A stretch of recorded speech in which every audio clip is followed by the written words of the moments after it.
cœur du débat avec Angélique Souche sur NC Première. Après 10 ans de mobilisation institutionnelle, le quotidien des Calédoniennes a-t-il changé ? En Calédonie, une femme sur 4 a déjà été victime de violences physiques ou sexuelles. Des femmes plus vulnérables aussi face au chômage et souvent moins bien payées que leurs homologues masculins. Alors les moyens mis en œuvre sont-ils à la hauteur de ce constat navrant, parfois dramatique ? C'est ce que nous allons voir avec nos invités ce midi. Valentine Holl, présidente du Conseil des femmes de la province Sud. À vos côtés, Véronique Mollo-Lehoulier, qui est donc référente, notamment, vous avez plusieurs titres, mais référente de la mission égalité filles-garçons au vice-rectorat. Anne-Marie Mestre, présidente de l'association SOS Violences Sexuelles. Et Cyprien Kawa, monsieur, bonjour, sénateur coutumier. Mesdames, bonjour à vous aussi. Merci à tous d'avoir accepté notre invitation. Bonjour. Alors on ira bien sûr dans le détail de toutes les thématiques qui font aujourd'hui les discriminations et les violences dont les femmes peuvent être victimes en Calédonie. Mais j'aimerais pour commencer avoir votre ressenti, vous qui êtes acteur, actrice surtout de la société. Est-ce que la situation s'est pour vous améliorée ces 10, 20 dernières années ? Anne-Marie Mestre, on connaît votre combat donc très précis sur les violences sexuelles. Est-ce qu'aujourd'hui, vous voyez les choses changer ? Je pense que l'élément positif, le seul objectif, c'est la prise de parole. Que ce soit des victimes femmes ou aussi des victimes hommes, puisque 20% des victimes concernées par les abus sexuels sont des garçons ou des hommes. Et donc cette prise de parole, depuis 92 que l'association existe, se fait de façon beaucoup plus prégnante et surtout, je dirais, la population calédonienne s'est appropriée, on le voit par les signalements, on le voit par les discussions qu'on a avec les gens, s'est appropriée la normalité de ce genre d'actes. Et donc il y a une vraie, je trouve, solidarité dans la population, dans les institutions, sur la prise en compte de ces problématiques.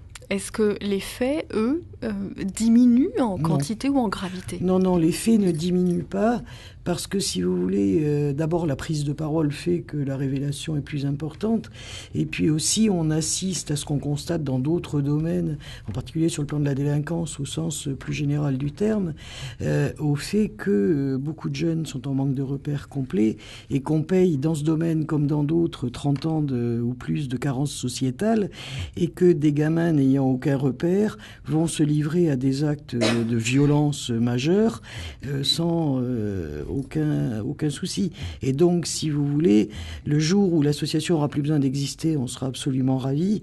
Malheureusement, c'est pas le cas. Et les chiffres de victimes dont on est amené à s'occuper est toujours le même. Valentine Holl, alors je le rappelle, vous êtes la présidente du Conseil des femmes de la province Sud, notamment. Est-ce que pour vous, aujourd'hui, globalement, les problématiques d'inégalité, de discrimination à l'égard des femmes avancent en Calédonie ? Est-ce que vous voyez, vous aussi, ce progrès pointé ? Oui, effectivement, il y a quelques progrès par rapport déjà à la parité. Ça, je crois qu'il faut qu'on en parle aussi. Heureusement qu'il y a eu la parité. Donc, cette inégalité, automatiquement, commence à évoluer vers l'égalité. C'est vrai qu'à l'heure actuelle, nous, les femmes, moi, je parle surtout des femmes Kanak, nous sommes toujours à la recherche de notre place. Ça, je pense qu'il faut que le peuple kanak prenne en compte cette problématique, c'est-à-dire que les femmes, c'est toujours derrière les hommes. Il faut, à un moment donné, il faut retourner la machine et dire, oui, les femmes, c'est à côté de nous. C'est ça qui est important. Alors, en face de vous, Cyprien Kawa, bonjour. Vous hochez de la tête. Est-ce que aujourd'hui, la société calédonienne et la société mélanésienne est prête, justement, pour que la femme soit à côté de l'homme ? Je crois que sur le plan coutumier, comme l'a signalé Madame Valentine, il est vrai que certaines femmes se sentent un peu mis de côté dans les débats ou dans toutes les formes de discussion qu'on a au niveau coutumier. Mais on l'a rappelé encore hier, ce qu'il faut savoir, c'est que dans le monde kanak, dans la société en lui-même, parce que nous, en tant que coutumiers, en tant que Sénat coutumier, on est là pour défendre les valeurs de la coutume.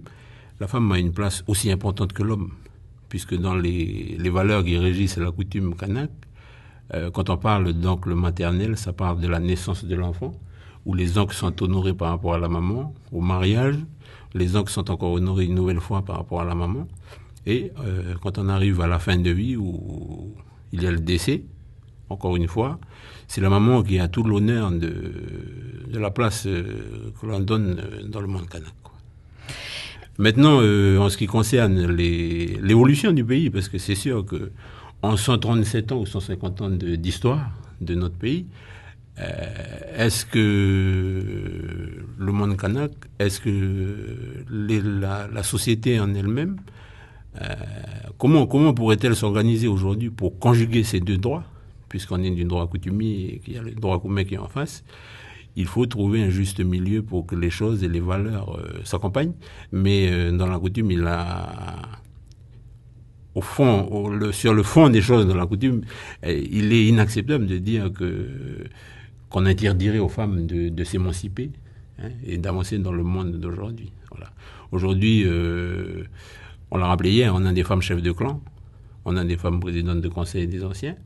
Et ça appartient à chaque chefferie. Pas de femmes sénatrices coutumières. Pas encore. Pas encore de femmes sénatrices. C'est possible. Je mets un droit de réserve sur ça parce que je ne vais pas parler au nom du Sénat. Mais on voit quand même qu'on a fait des efforts. Voilà. Surtout ne pas confondre la pratique coutumière et tout ce qui concerne le partage, la réflexion sur tous les sujets de la société d'aujourd'hui. Voilà. Véronique Mollo, vous avez, je le disais, plusieurs casquettes. Vous en avez une intéressante, particulièrement celle de chargée de mission auprès du vice-rectorat sur cette question de l'égalité. On voit que finalement, quand on regarde les chiffres, il faut dire qu'ils commencent à être un petit peu vieux sur cette question, que ça bouge à l'école. De plus en plus de filles, d'ailleurs, il y a plus de bachelières depuis quelques années que de bacheliers. Les filles sont de plus en plus formées, etc. Est-ce que là, finalement, on a commencé à prendre le train en marche? Oui, là, il y a quand même une situation paradoxale de meilleure réussite scolaire des filles, mais d'un décrochage masculin bien plus important et d'une moindre réussite professionnelle, d'insertion sociale et personnelle des filles, au-delà donc des études. Donc c'est sur cette problématique que nous devons travailler. Au niveau de l'éducation, il y a désormais des statistiques genrées dans tous les domaines. Donc ça nous permet d'avoir un diagnostic beaucoup plus pointu pour mettre en place des actions. Et depuis 2014, il y a en Nouvelle-Calédonie, au vice-rectorat, un comité de réflexion qui s'est constitué, le comité des 3 E, donc éducation à l'égalité à l'école, suite à cette désignation d'année de mobilisation en 2013-2014 en métropole, année de lutte contre toutes les formes de discrimination. Donc nous avons décidé en Nouvelle-Calédonie de créer ce comité de réflexion. Et ce comité permet à, bien sûr, tous les membres de la communauté éducative, mais aussi des personnes de la société civile, d'engager des réflexions et de partager des expériences pour améliorer la situation de la jeune fille, du jeune garçon, et de la femme et de l'homme dans la société. Très concrètement, quand on dit finalement, peut-être que je caricature un peu, mais les filles finalement réussissent mieux à l'école, mais s'insèrent moins bien dans la vie active, quels sont les freins? Comment on l'explique? C'est la famille qui ne voit pas ce même potentiel de réussite sur son enfant fille que sur son enfant garçon? Qu'est-ce qui fait qu'à un moment donné, finalement, elle n'arrive pas au bout de son potentiel, cette jeune femme calédonienne? Il y a effectivement un travail de fond à mener sur la représentation de soi et l'importance aujourd'hui de créer des modèles féminins et masculins totalement différents qui valorisent chacun des deux genres. Et effectivement, cela incombe à la fois aux parents et à tous les éducateurs. Donc comment faire comprendre aux jeunes qu'il doit choisir une orientation qui corresponde à ses aspirations et à ses compétences. Mais il faut qu'on lui donne les outils pour que lui-même puisse prendre conscience de ses potentialités. Donc il y a vraiment un travail très important à mener dès le plus jeune âge pour déconstruire tous ces stéréotypes. Ne pas enfermer les élèves dans des codes sociaux qui entravent leur choix de vie et qui les amènent à s'orienter dans des directions qui ne leur correspondent pas et qui en font des citoyens qui ne sont pas épanouis dans la société.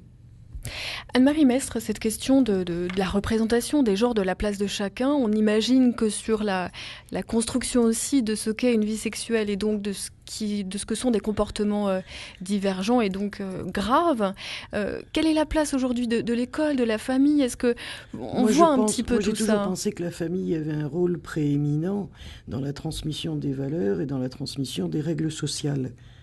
Et je crois qu'il appartient à la famille de poser les interdits.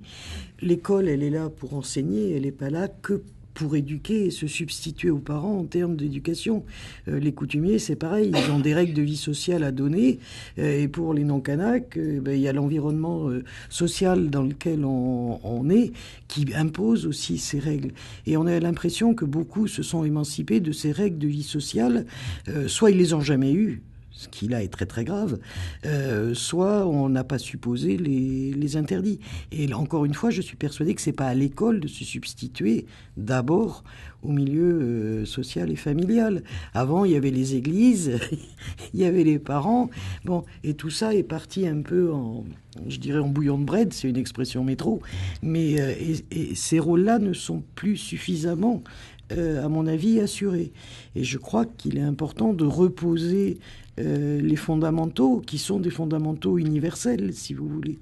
Et le problème, il vient de là. Alors, au niveau sexuel, c'est pareil. J'ai entendu des confrères me dire il ne faut pas poser les interdits à des adolescents au moment où ils épanouissent leur sexualité. Moi, je suis désolée, je suis peut-être vieille, mais je pense que se retrouver enceinte à 13-14 ans, c'est pas le meilleur moyen et le plus épanouissant de démarrer sa vie de femme épanouie, responsable. De mère non plus, peut-être. Et de mère non plus, en plus, si vous voulez.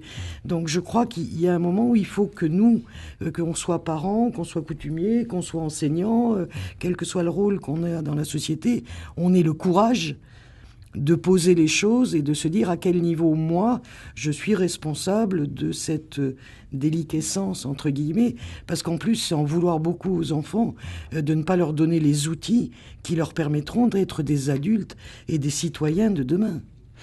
Alors cette femme, elle est aujourd'hui cause nationale, internationale. Elle a droit à sa Croix-Rouge sur le calendrier, comme toute espèce à protéger qui se respecte, le 8 mars bien sûr. Qu'en pensent les Calédoniens de cette journée de la femme? Eh bien, Isabelle Pelletier est allée à leur rencontre. Je vous propose d'écouter ces témoignages et on en parle après. C'est très valorisant pour les femmes.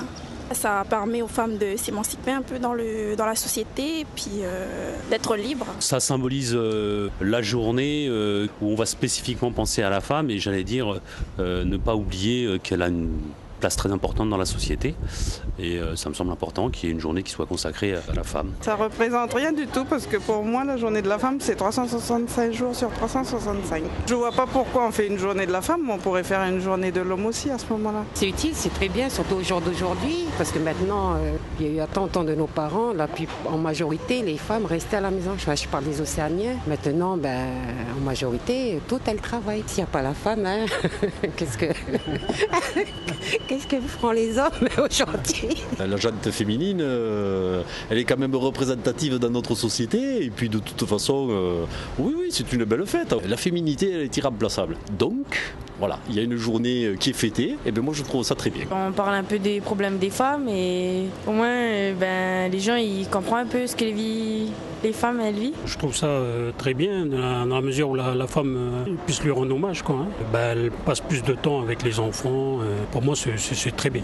C'est pas connu, quoi. C'est bien, mais bon, je pense pas que ça fait évoluer beaucoup de choses. Ça permet aussi peut-être aux hommes de changer aussi leur mentalité, de voir que la femme, ça leur sert pas non plus à rester qu'à la maison. Puis voilà. Alors Cyprien Kawa, je ne résiste pas, vous êtes le seul monsieur de ce plateau. Est-ce que vous partagez, j'allais dire, l'enthousiasme de beaucoup de messieurs qu'on a entendus sur cette journée de la femme? Est-ce que c'est nécessaire ou est-ce que finalement c'est pas une façon de s'exonérer les 364 jours de l'année qui restent? On ne peut pas s'opposer à une volonté de la femme aujourd'hui de trouver une autre place. Je parle du monde kanak. Mais dans le monde kanak, comme je l'ai dit tout à l'heure, la coutume ne s'est jamais opposée à l'émancipation de la femme. Et au contraire, on encourage les femmes à aller au-devant de ce qu'ils attendent de la nouvelle société. Hein. On a aujourd'hui des femmes chefs d'entreprise, Kanak, des femmes qui ont su montrer aujourd'hui que la coutume n'était pas un frein à ce que l'ensemble des Calédoniens souhaitent aujourd'hui pour l'émancipation de ce pays, quoi. En conjuguant toutes les valeurs qui sont de notre pays. Est-ce que c'est vrai aussi dans la sphère beaucoup plus intime? On sait que il y a des phénomènes de la modernité, que ce soit le divorce, etc., notamment sur les pratiques familiales qui vont à l'encontre de la coutume. Est-ce qu'aujourd'hui on progresse là-dessus? Quelle est la place, la reconnaissance d'une femme qui veut se séparer, qui est en situation de divorce, etc. Est-ce que là-dessus ce sont des sujets, la famille, où on progresse? Je dirais que la dernière mandature du Sénat coutumier a beaucoup travaillé dessus et qu'aujourd'hui un projet de loi de pays concernant la dévolution successorale, justement, en particulier, on parle beaucoup de la femme, des femmes mariées qui se retrouvent séparées, divorcées du clan, parce que quand la femme se marie, elle est exclue. Mais aujourd'hui, les approches qui sont à l'intérieur du contenu de ce projet de loi de pays, qui est déposé depuis bien 2 ans au gouvernement de la Nouvelle-Calédonie. Donc le Sénat coutumier attend des retours concrets sur ça pour qu'on puisse traiter les problèmes de fond qui concernent la problématique de la femme. Mais de ce que j'ai pu voir et puis constater, le travail des vieux il est remarquable parce qu'on voit que la société kanak elle n'est pas figée. Les choses ont évolué. Alors Valentine Hall, justement, cette place de la femme, ce 8 mars, qu'est-ce que l'on doit à cette journée? Est-ce qu'elle est symbolique pour vous? Est-ce qu'elle est nécessaire? Elle est symbolique, mais elle est aussi nécessaire. Nécessaire parce que cette journée-là, ça nous permet de parler des problèmes des femmes et aussi des hommes. Est-ce que ça veut dire que finalement, on ne peut pas parler de ces problèmes de société tous les jours? Si, on en parle tous les jours, mais disons que le 8 mars... Est-ce qu'on n'est pas entendu les autres jours, soyons très clairs? Non, pas du tout, mais disons que le 8 mars, c'est une journée spéciale donc, qui est affectée donc, à la Journée internationale de la femme, et ça nous permet, nous, d'avoir droit à la radio, d'avoir droit à la télé, tout ce qui est communication, donc c'est ça. Mais sinon les autres jours, on en parle, on est sur le terrain, on en parle et sans arrêt. Donc ce sont des questions pour nous qui sont tout à fait importantes parce que ça fait avancer les choses, ça fait avancer l'évolution de la femme autant océanienne que dans les autres communautés. Parce il n'y a pas que la femme kanak qui est dans ces problèmes-là.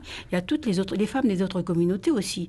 Il faut dire aussi que tout à fait au départ, quand on veut parler du passé, à ce moment-là, les femmes françaises qui étaient là, elles étaient la même enseigne que les femmes kanak. Il ne faut pas non plus se leurrer là-dessus.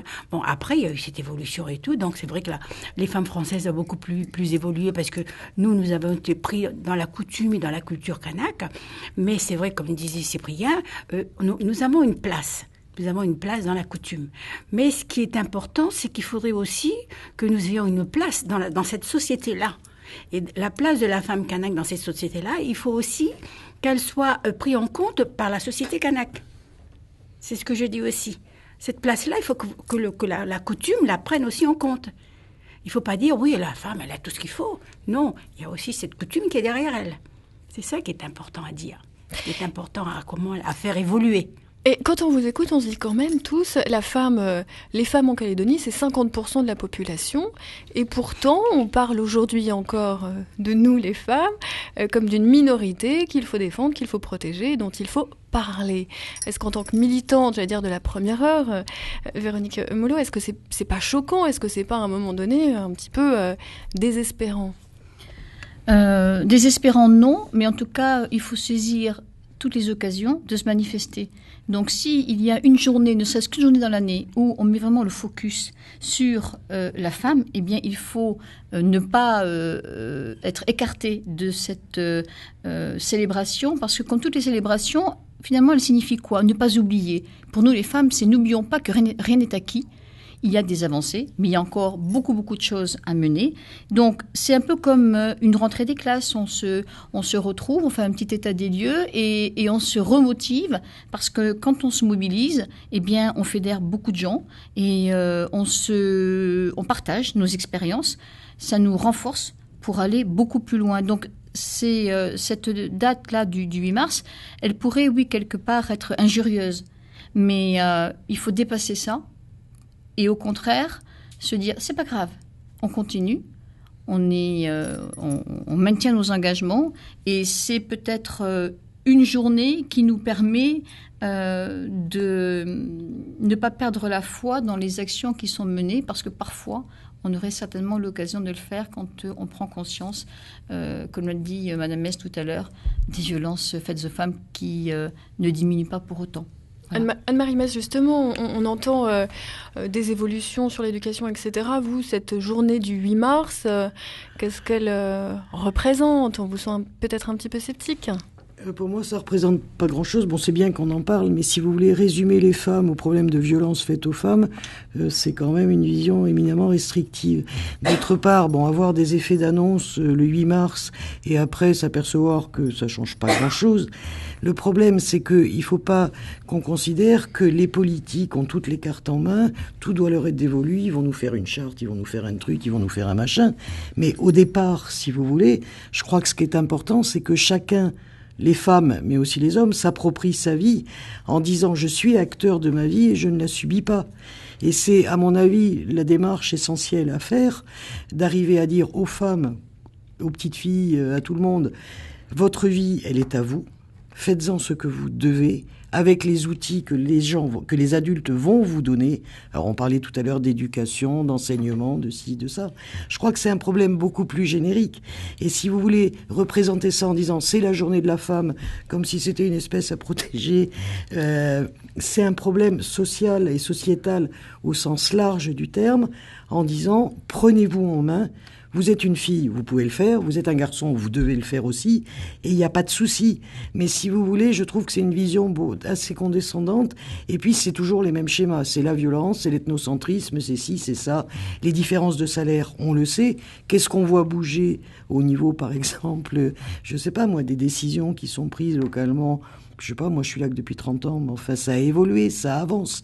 Mais on change pas, si vous voulez, une mentalité d'une société d'un coup de baguette magique en 10 ans. C'est rien, 10 ans, c'est une seconde.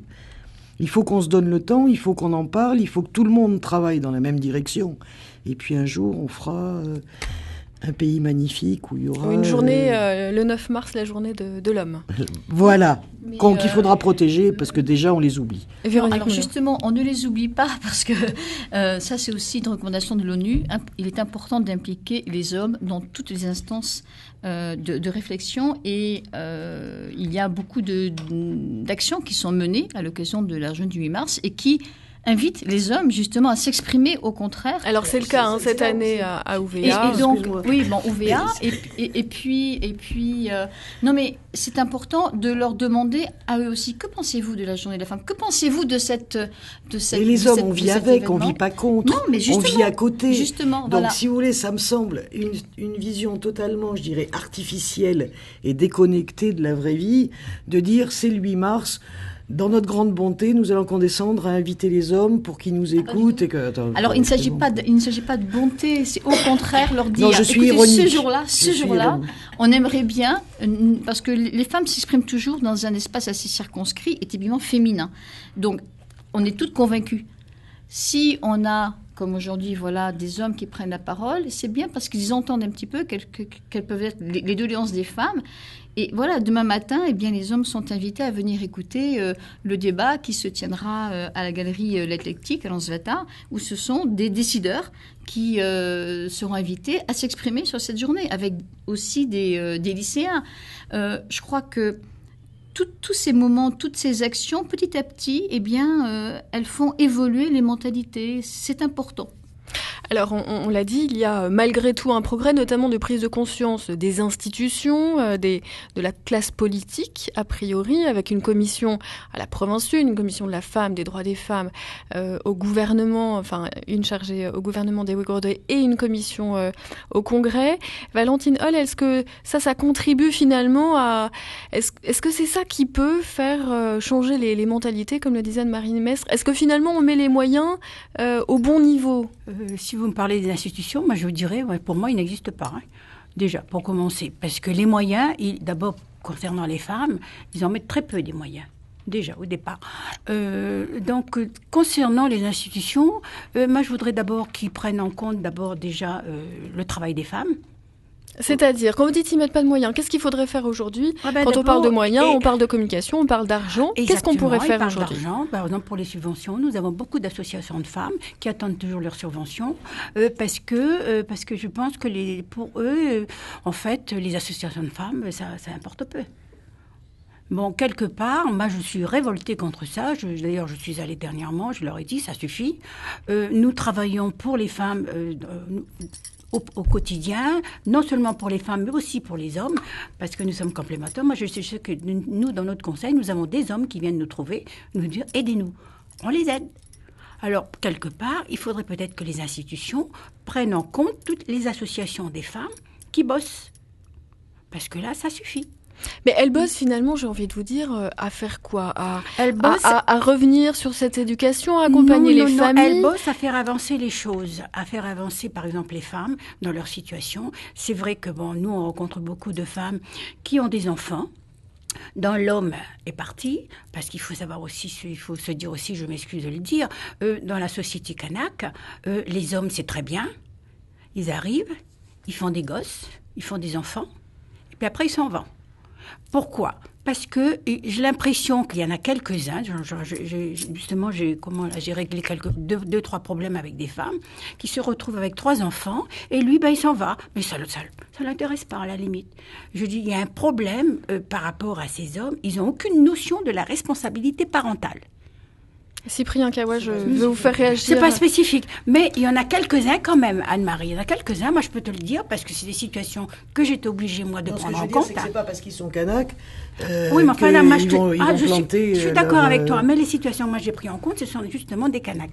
Alors c'est pour ça que je voulais poser la question, est-ce que l'autorité parentale dans le monde Kanak, est-ce que c'est la femme ou est-ce que c'est l'homme? Cyprien Kawa. Pour répondre à la question, c'est parler de... vous savez, d'autorité parentale. Dans le monde kanak, on est quand même régi à des codes, on va appeler ça comme ça. C'est sûr qu'aujourd'hui, on se retrouve avec des filles mères, d'où l'importance de ce projet de loi pays qui est déposé là-haut, parce que le contenu, il est bien en phase avec la réalité d'aujourd'hui. De les protéger aujourd'hui. Puis de leur donner d'autres moyens d'agir concernant tous les problèmes que Valentine évoque là. Mais il faut aussi retourner la question. Quand on est dans le contexte coutumier, on va dire qu'aujourd'hui, on va interdire aux gens de divorcer. Mais il y a des coutumes qui sont faites avec les oncles maternels. D'où nous, notre rôle à nous de faire maintenir ces valeurs-là. Donc aujourd'hui, il faut que tous ces aspects-là soient pris en compte aussi pour pouvoir traiter tous les cas. Je parle que de la coutume, je ne parle pas de la société en général, quoi, en parlant de la femme kanak. Mais c'est sûr que le contenu de ce projet de loi de pays, il a évolué parce que on voit bien que nos vieux, ils ont fait des efforts pour se dire aujourd'hui que voilà, on est passé à autre chose. Il faut, comme je l'ai dit tout à l'heure, trouver une solution pour conjuguer ces deux mondes-là. Voilà. Parce que, je le répète encore, c'est pas en 150 ans de colonisation qu'on va effacer l'histoire de ce peuple-là, qui a quand même 4000 ans d'existence. C'est sûr que ça a pris du temps pour arriver à ce que c'est aujourd'hui, la codification de la coutume, les règles coutumières qui sont régies à travers nos façons de vivre et tout. Donc aujourd'hui, c'est le moment pour la femme kanak et puis toutes les femmes aussi, parce qu'il n'y a pas que des femmes kanak qui restent dans le monde kanak. Et aujourd'hui, mélange de toutes ces populations font qu'aujourd'hui, dans les tribus, on a du métissage et tout. Et il faut s'adapter et puis il faut faire des propositions concrètes. Au niveau de la femme kanak, on l'a rappelé encore hier, dans les conseils de famille, ce qui régit la coutume, on a des rencontres au niveau des conseils de famille, au niveau des conseils de clan, dans les conseils de district. Jamais la parole n'a été interdite à la femme. Donc c'est à travers ces voies-là qu'il faut que la femme kanak vienne soulever les problèmes qu'elle rencontre aujourd'hui par rapport à l'évolution de cette nouvelle société. Voilà. Anne-Marie Metz, sur la question des moyens, vous êtes présidente d'une association qui, par définition, a aussi besoin de moyens. Est-ce que vous partagez un peu l'indignation de Valentine Hall ou pas sur l'absence d'accompagnement ? À titre personnel, notre association n'a pas subi les restrictions budgétaires que beaucoup d'autres associations ont subies, donc je n'ai aucune doléance à ce niveau-là.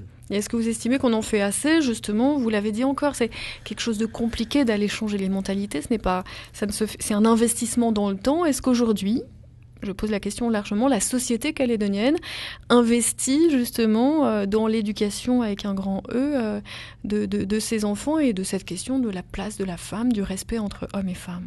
Je crois que moi je déplacerai un petit peu le débat en disant c'est le problème du respect tout court. Il faut que les gens se respectent, il faut qu'ils respectent les autres, il faut qu'ils respectent leur environnement. Si vous voulez, à mon avis, le présenter comme un problème de respect aux femmes, c'est déjà trop restrictif. Parce qu'on vit dans le ressenti que j'ai et que les gens dont on s'occupe, c'est que la notion de respect de l'autre est quelque chose qui se perd, qui s'est perdu beaucoup, qui existe toujours. Et il y a toujours des parents qui transmettent des valeurs, quelles que soient les ethnies, quel que soit le milieu. Il y a toujours des enseignants qui jouent leur rôle d'enseignants. Il y a toujours des coutumiers qui jouent leur rôle de coutumiers. Mais il y a aussi, je pense, certains de ces responsables qui se sont dévoyés et qui n'ont pas joué leur rôle à tous les niveaux. Et donc, comment dirais-je, par rapport aux actions faites et aux associations, moi je ne sais pas quels sont les objets des associations. C'est vrai que par moments on a l'impression que dès qu'on parle de femmes, on parle d'ateliers, de tressage, de ci, de ça, d'autres choses. Il faut aussi élever le débat et il faut aussi peut-être proposer, je dirais, des accompagnements scolaires, des accompagnements post-cours. Moi, je travaille dans le milieu socio-médical et quand on me demande, par exemple, des prises en charge parce qu'une jeune femme veut se remettre à niveau en français et pense que par le biais du médical, en fait, c'est un problème social, d'accompagnement, de coaching et autres. Et il n'y a pas toujours, si vous voulez, de réponse pour ça. Et je pense que quelqu'un qui a raté ses études parce qu'elle n'a pas eu la chance de pouvoir en faire alors qu'elle aurait le potentiel, ou si elle a moins le potentiel, il peut y avoir des outils, il pourrait y avoir des réflexions sur des accompagnements, je dirais basiques, scolaires, des coachings, comment te présenter, comment faire, hors institution, peut-être par le biais d'associations, mais avec une vraie prise en charge et un vrai accompagnement. Et on a l'impression, par exemple, qu'au niveau des structures qui existent, sociales mais institutionnelles, il y a une lourdeur, il y a une difficulté d'accès, il y a des dossiers à faire qui vous pèsent 3 kilos et où des gens qui sont un petit peu borderline comme ça, ils n'arrivent pas à savoir comment se débrouiller dans tout ça. Et je pense que certaines associations de femmes qui existent pourraient avoir une réflexion en disant comment on va les aider à tirer vers le haut, ne serait-ce que d'apprendre à lire, à écrire, ou du moins maîtriser la lecture et l'écriture. C'est pas que je tire sur l'éducation nationale, mais c'est vrai que quelquefois, il y en a qui sortent de l'école, ils ont quelques petits soucis de maîtrise. Bon, et tout cet accompagnement-là, social, au point de vue connaissance, au point de vue intégration dans la société, comment utiliser un téléphone, comment ci, comment ça, c'est des choses fondamentales que beaucoup ne maîtrisent pas. Et ça, c'est dommage. C'est une vraie perte de chance. Véronique Mollet, vous vouliez réagir ? Oui, moi, je retiens des mots très forts, là. Le respect, évidemment, et l'écoute. L'institution scolaire déploie de gros moyens financiers et humains pour, justement, aujourd'hui, travailler sur cette notion de respect et ces espaces de parole pour accompagner au mieux les jeunes. Il y a beaucoup, beaucoup de choses encore à faire, mais ça se structure et dans le projet éducatif calédonien, cette notion de respect, de bien-être, de réussite, de climat scolaire, vous voyez, toutes ces expressions ne sont pas des expressions, il y a une vraie ambition derrière et il y aura des moyens pour arriver à privilégier la réussite scolaire, mais la réussite personnelle avant tout. L'égalité filles-garçons, elle est prise en compte dans le projet éducatif. L'intégration genre, maintenant, figure dans le projet éducatif, mais c'est pour aller beaucoup plus loin. C'est pour permettre une réelle égalité des chances pour tous, une réussite pour tous. Et bien sûr, des enseignements qui vont permettre non pas de promouvoir, mais de vivre ces valeurs de respect. Est-ce que c'est un sujet chez nos jeunes aujourd'hui? Parce qu'on voit qu'on réfléchit beaucoup, il y a des plans, il y a beaucoup presque de théories, mais est-ce que nos jeunes dans les classes, ces questions d'égalité, moi je suis une fille, lui c'est un garçon, etc., est-ce qu'il y a un ressenti, est-ce qu'il y a une demande, notamment des jeunes filles? Les jeunes ne se posent pas vraiment la question, il faut les amener au débat. C'est-à-dire lorsqu'il y a un problème, là, ils se posent des questions. Mais la démarche éducative, c'est justement d'obliger les élèves à s'interroger sur leur mode de fonctionnement. Donc, on commence par faire un état de situation de dysfonctionnement et on leur demande pourquoi, à votre avis. Et c'est là que l'éducateur va ouvrir un espace de parole et après proposer des pistes pour remédier à ces dysfonctionnements. Mais il faut amener les élèves à se poser les bonnes questions. Alors ce matin, la province Sud, qui a aussi, on le disait, une compétence en la matière, présentait son plan d'action triennal pour la condition féminine, donc sur 2016-2018, encore un plan. Il s'oriente celui-ci en 3 pôles, un pôle d'accueil, un pôle social, on en parlait, et un pôle d'insertion, donc un volet économique. Je vous propose d'écouter Nicole Robineau, qui est donc la présidente de la commission de la condition féminine à la province et au Congrès sur ce nouveau plan. Elle répond à Martine Nollet. Donc là, on a repris un bâton de pèlerin, 9 mois sur les routes, avec un bus, avec des hommes, tout ça pour écouter, mettre en place ce plan triennal. Donc on est sur l'extension de l'enquête, par exemple, statistique sur les liens intrafamiliaux qui est monté en métropole, qui s'appelle Virage. On est sur des dispositifs qui ont marché, qui ont été efficaces en termes de violence, d'insertion économique. Et l'insertion économique et le logement m'intéressent particulièrement parce que ce sont 2 secteurs qui n'ont pas été suffisamment travaillés. Donc on est en train de les sensibiliser sur des logements liés à l'insertion économique, à la formation. Il existe par exemple des associations retravaillées après 40 ans pour une femme qui a élevé ses enfants avec ou sans diplôme, etc. Il n'y a pas de dispositif particulier. Et là, il y a un énorme potentiel. Logement, insertion économique, Valentine Holl, est-ce que ces priorités-là ciblées pour 3 ans par la province Sud vous semblent pertinentes ? Effectivement, de toute façon, le logement et puis l'économie, c'est important. C'est important pour une femme. Dans la mesure, moi je parle toujours des femmes, puisque c'est vrai que les femmes ont cet avantage-là, c'est qu'elles sont très... elles dépensent une énergie par rapport à la famille, d'abord pour élever les enfants, mais aussi au point de vue économie. Pour la bonne raison, c'est que la plupart, ici en Nouvelle-Calédonie, il y a beaucoup de femmes monoparentales. Donc, par rapport à ça, il faut qu'elle se débrouille. Il faut qu'elle se débrouille pour trouver de l'argent. Il faut qu'elle se débrouille pour trouver quelque chose qui puisse lui apporter quelque chose assez rapidement pour pouvoir élever ses enfants. Parce qu'il y a aussi la famille. Mais des fois, la famille, c'est quelque chose qui, des fois, c'est un peu restrictif. Donc, c'est vrai que les femmes ont beaucoup d'énergie, elles mettent beaucoup d'énergie pour entreprendre. Mettre en place des entreprises, c'est ce que disait Anne-Marie tout à l'heure, des entreprises locales, par exemple, je ne sais pas moi, il y a beaucoup de femmes qui mettent en place des commerces dans les tribus. Et est-ce que, on le voit, est-ce que finalement la question, est-ce que cette insertion par l'économie, c'est le bon moyen, le bon levier pour toucher finalement tous les autres problèmes de discrimination, d'égalité, jusqu'au plus dramatique, à savoir les violences. Est-ce que on va dire que c'est le bon premier pas? On dit toujours que l'argent, ça fait la force. Hein. Donc, si tu n'as pas d'argent, tu ne peux rien faire. Donc, par rapport à les femmes l'ont compris. Ça, donc, elles font des actions pour avoir de l'argent, pour faire quelque chose. Alors, soit pour mettre en place des entreprises, des micro-entreprises, soit aussi pour pouvoir aussi, parce qu'il y en a certaines aussi qui reprennent des études. Ça aussi, il faut y penser. Hein. Il y a des filles, moi je sais qu'il y a des filles qui n'ont pas pu finir leurs études pour diverses raisons, notamment une aventure, elles sont enceintes, elles sont obligées d'arrêter les études, elles reprennent après. Mais le problème, c'est qu'il y a les parents derrière qui ne peuvent pas Assumer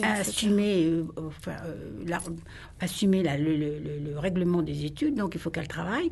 Et avant de continuer leur travail, moi je sais, j'en ai une en ce moment, elle est obligée de prendre un travail pour pouvoir s'assumer l'année prochaine. Véronique Molot, l'indépendance finalement, est-ce que c'est la porte ouverte vers ce respect, vers cette égalité ? Oui, je crois que c'est ce à quoi doit tendre toute femme et tout homme. En fait, c'est l'autonomisation, l'émancipation, l'indépendance. Mais je voudrais juste préciser que sur ce sujet, le gouvernement met en place des actions. Là, il y a le secteur de la condition féminine qui a lancé un dispositif Femmes Leaders.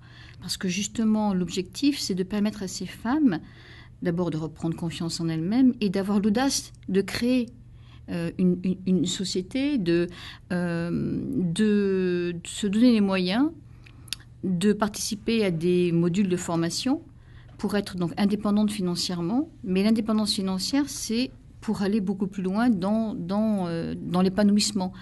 Et il y a bien sûr des jeunes élèves qui sont invités à rencontrer ces femmes leaders. Là, dans le cadre de la Journée de la femme à OVA, eh bien, le gouvernement a invité, le secteur de la condition féminine a invité le vice-rectorat, et nous aurons des lycéens qui viendront pour que justement il y ait des échanges avec toutes les générations pour donner envie aux jeunes femmes de s'engager, de se former, de prendre des risques pour être indépendantes et autonomes.